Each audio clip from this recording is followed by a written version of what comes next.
Josué, chapitre 9.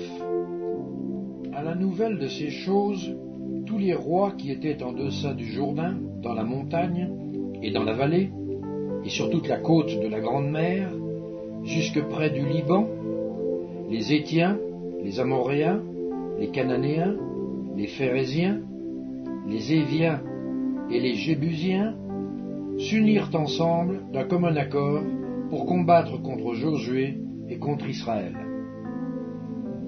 Les habitants de Gabaon, de leur côté, lorsqu'ils apprirent de quelle manière Josué avait traité Jéricho et Haï, eurent recours à la ruse et se mirent en route avec des provisions de voyage.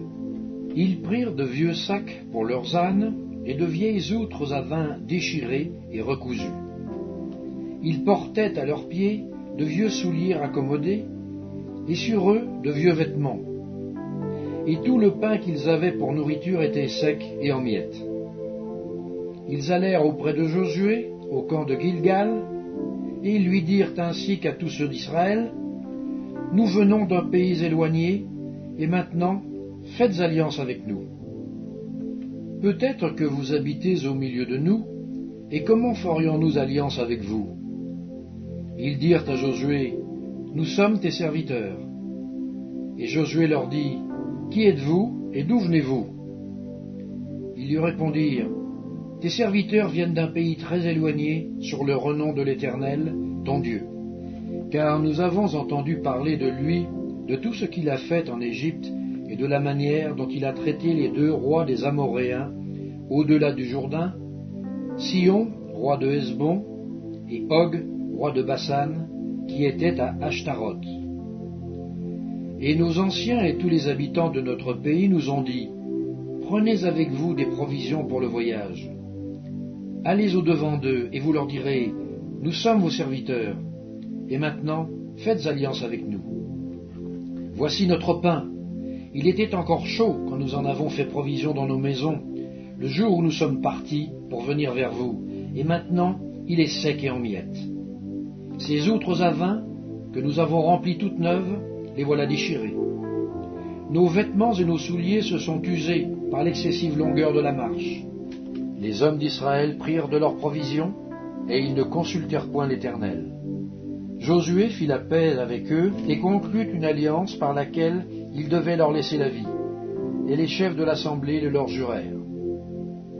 3 jours après la conclusion de cette alliance, les enfants d'Israël apprirent qu'ils étaient leurs voisins et qu'ils habitaient au milieu d'eux.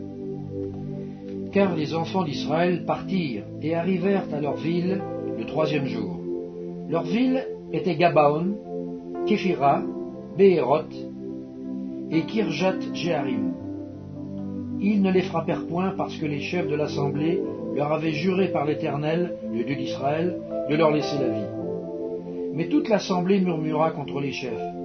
Et tous les chefs dirent à toute l'assemblée: Nous leur avons juré par l'Éternel, le Dieu d'Israël, et maintenant nous ne pouvons les toucher. Voici comment nous les traiterons.